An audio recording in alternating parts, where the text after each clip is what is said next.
A igreja celebra neste dia 2 de novembro a comemoração por todos os fiéis defuntos e nos coloca diante deste mistério que é a nossa morte. Quando nós olhamos para essa vida, nós percebemos que existe uma contradição. Há tantas pessoas más que têm uma vida próspera, que vivem uma felicidade temporal extraordinária, que são extremamente bem-sucedidas, enquanto que outras pessoas boas, justas, santas, padecem cruzes terríveis, sofrimentos físicos e morais, privações, frustrações, desejos não realizados. Às vezes, tudo vai tão bem para o ímpio. Ele quer e as coisas fluem. O justo precisa esperar. Queria ter e não tem, e muitas vezes nunca terá. Ora, até um pagão, até um incrédulo diante disso, percebe que, existindo Deus, é necessário que haja uma remuneração para depois dessa vida, a fim de que haja justiça. É preciso que os bons recebam um prêmio e os maus o castigo. E, de fato, esta é a nossa esperança. A Bíblia nos conta de um homem chamado Asaf, um dos que compuseram os Salmos, e diz que um dia ele estava extremamente atormentado com esses pensamentos. Por que tudo vai bem para o homem iníquo, enquanto o justo sofre, enquanto o justo precisa esperar? Então ele diz que entrou no templo do Senhor e naquele momento ele recebeu como que um insight. Isto ficou claro aos seus olhos. E ele disse: agora entendo que tu estás preparando o ímpio para o dia do juízo. E efetivamente é assim. O justo pode sofrer aqui, porque ele terá a eternidade para ser feliz. O ímpio só tem esta vida para ser feliz. E é por isso que a ausência de cruzes nunca é um bom indício. Quando os santos se viam assim, sem problemas, sem perseguições, sem tribulações, eles ficavam preocupados, porque entendiam que era como se Deus os tivesse abandonado, como se eles estivessem indo no caminho da condenação. Ora, ninguém seria suficientemente louco se, diante desses pensamentos, não olhasse para a morte como aquele momento em que a justiça será feita. Ou seja, nós vivemos para morrer. A morte é certa. E esta fase que nós vivemos aqui é muito pequena, curtíssima, é quase nada. É a menor parcela da nossa existência. A nossa verdadeira vida começa depois da morte, quando Deus nos dará a remuneração pelos nossos atos. Tampouco tem sentido imaginar que Deus seria tão cruel a ponto de nos ficar mandando para este mundo continuamente. Não. Basta apenas uma vez, a fim de merecermos uma única coisa: a salvação eterna. A salvação eterna da nossa alma, de tal modo que estamos aqui de passagem. Seria uma insensatez tratarmos o passageiro como definitivo e tratarmos o definitivo como passageiro. Assim como, por exemplo, uma pessoa que vai a uma viagem, ela não se instala num hotel ou numa casa alugada como se estivesse instalando para a sua própria casa. Digamos, por exemplo, que você vai passar um final de semana em um lugar. Não é que você pega um caminhão de mudanças, leva tudo para lá, passa o final de semana, pega o caminhão de mudanças e traz tudo de volta. Não tem sentido. Ora, tampouco tem sentido nós nos apegarmos a essa vida e a tratarmos como se fosse o nosso lugar permanente. Muitas vezes na história Deus nos permite olhar para a morte como algo mais corriqueiro. Isso aconteceu este ano, com tantas pessoas morrendo por ocasião da emergência sanitária. E nós podemos pensar: quando será a minha vez? De tantas pessoas que morreram este ano, quantas não imaginaram que teriam mais 1, 2, 3, 10, 15, 20 anos de vida? E, no entanto, a morte se antecipou. Ou melhor, ela chegou na hora que estava marcado, mas eles imaginavam que ela chegaria muito mais adiante. E quando ela chega, não adianta, nós temos que deixar tudo. Nós temos que deixar os nossos parentes, os nossos cônjuges, os nossos filhos, os nossos netos. E não apenas nós temos que deixar, mas eles mesmos são os primeiros que se querem desfazer de nós. Porque ninguém quer ficar com um cadáver. Você terá que deixar a sua casa. O seu corpo vai morar numa cova gelada. E a sua alma? Aonde estará? Aonde você vai passar a eternidade?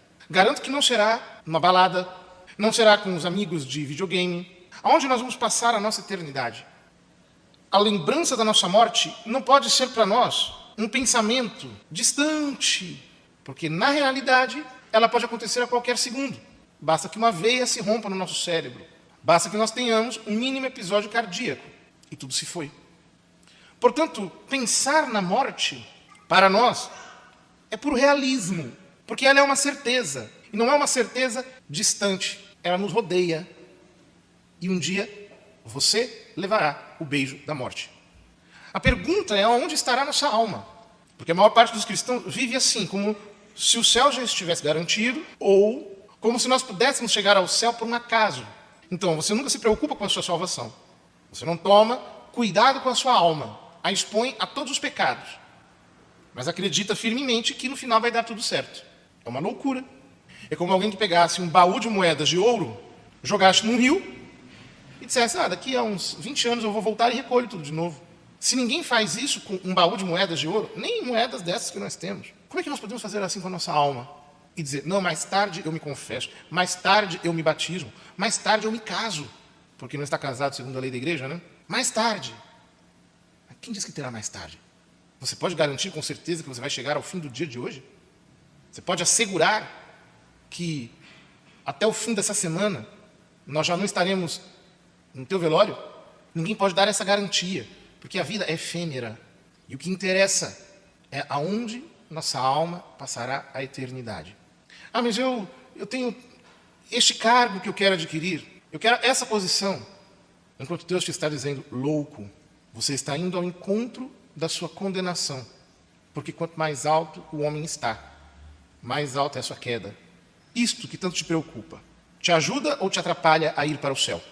Você quer tanto isto ou aquilo, mas isto te ajudará verdadeiramente a ir para o céu? Só Deus sabe. Só Ele está olhando lá adiante. O cristão, ele tem uma esperança que carrega algo de frio. Nós não nos apaixonamos por nada que seja terreno. Porque eu quero isto ou aquilo, porque eu desejo isto ou aquilo desesperadamente. Não. Por quê? Sei lá eu se isto me conduzirá ao céu ou ao inferno. É o Senhor que sabe. Portanto, há prêmios que são apenas prelúdios da condenação. Enquanto que há castigos, que são prevenções, quanto à condenação da qual o Senhor nos está salvando. Ora, morreremos, nossa alma estará diante do juízo de Deus, o juízo acontecerá a partir dos mandamentos que Ele nos deu, mas precisamos cumprir esta obra de caridade que a Igreja, desde os tempos apostólicos, requer dos seus fiéis. Orar pelos falecidos. Nós sabemos que é muito difícil sair dessa vida totalmente purificado de todos os pecados e que, para entrarmos no céu, precisamos estar curados de todo o apego desordenado. É um pouco ilógica a ideia de que alguém morre e cai diretamente do céu sem ter passado por uma purificação profunda na terra. A Igreja, via de regra, diz que um cristão pode ir diretamente ao céu? Sim. Mas se ele passou por todas as purificações dos santos, ou seja, se ele passou pela noite dos sentidos, pela noite do espírito, que diz São João da Cruz, se ele perdeu todo o apego a qualquer coisa criada, mesmo as espirituais, e ele ama fervorosa e intensamente apenas a Deus como seu único bem, se tiver chegado na 7ª morada, então irá para o céu direto. Os outros precisam passar pelo purgatório. O purgatório é um estágio anterior ao ingresso no céu. Não é uma via média entre o céu e o inferno. Só vai ao purgatório quem já está salvo, mas que não superou o apegamento aos bens criados, aos seres criados. Então, esta pessoa, apesar de já ser herdeiro dos céus, precisa passar por um estágio de purificação, a fim de perder definitivamente o apego a todas as criaturas, o apego ao pecado, os apegos desordenados. O fogo do purgatório é esse fogo purificador que vai destruindo a ferrugem do pecado da nossa alma e nos vai fazendo perder todas as inclinações más. Eu dizia, é ilógico pensar que um cristão que morreu sem nenhum pecado mortal, mas com tantos apegos ruins, com tantos desejos ruins, diretamente entre na visão de Deus, sem perder antes essas inclinações que são impróprias das almas santas. Então ele é exigido pela justiça, e isto é muito claro a partir da nossa razão iluminada pela fé. Nosso Senhor mesmo diz que nós nos devemos reconciliar com os nossos adversários enquanto vamos com eles pelo caminho, para que não suceda que o juiz nos entregue ao oficial de justiça e que o oficial de justiça nos entregue ao carcereiro e que nós sejamos postos no cárcere, e diz Nosso Senhor, e de lá não sairás enquanto não pagares o último centavo. A igreja sempre leu, por exemplo, as dores do justo Jó no Velho Testamento como uma imagem das almas benditas que padecem no purgatório e que dizem: passo meus dias a gemer, estou consumido de dores, até as minhas carnes ardem de febre, estou totalmente possuído pelo desejo.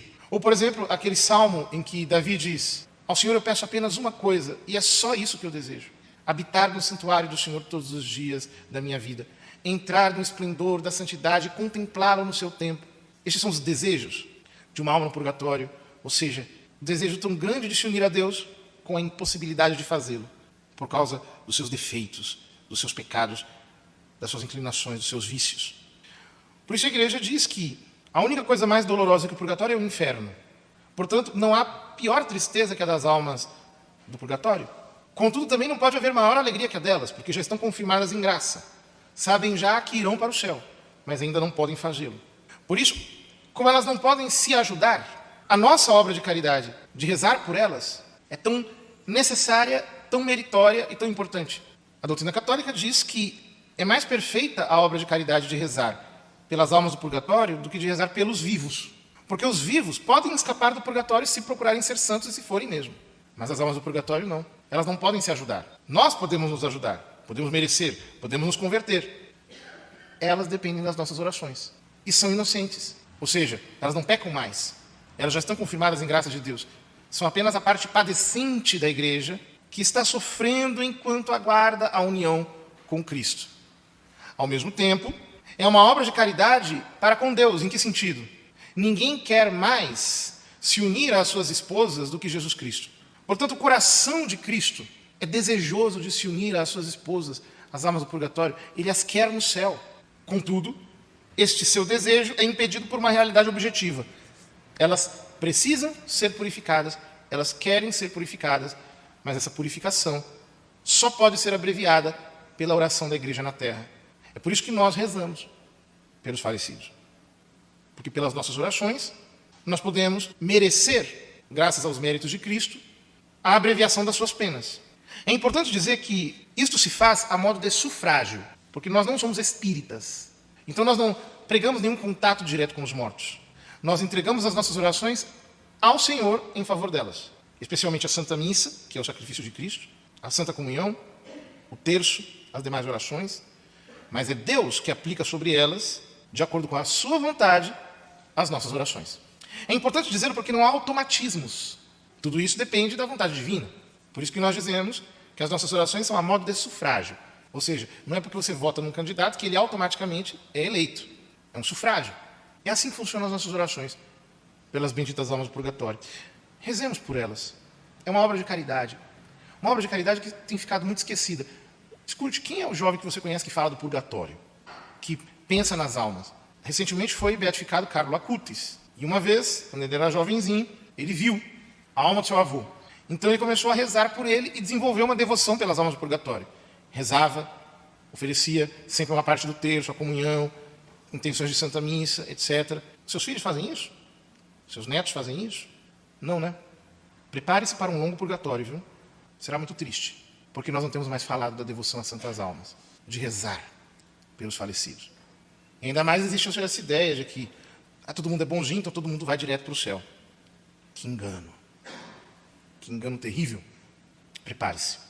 Vamos pedir ao Nosso Senhor que nos conceda, durante todo esse mês de novembro, em que a igreja se dedica a pensar mais sobre a morte, sobre os novíssimos, né? A morte, o juízo, o inferno, o paraíso, que nós pensemos nisso. O imaginário dos cristãos ficou tão mundanizado que não pensa mais no seu destino eterno. É como se nós fôssemos viver para sempre nesse mundo. Nunca ouvi dizer que faltasse caixão para ninguém, mesmo nesse tempo de pandemia. Um caixão está garantido. Você já tem um caixão garantido, viu? Haverá uma cova, inclusive os prefeitos aí andaram abrindo covas. É demais, né? Haverá. Mas o mais importante é a nossa alma. Que Deus nos ajude, a nós que estamos vivos, a merecer a nossa salvação. E aqueles que estão mortos, que eles possam contar com os nossos sufrágios.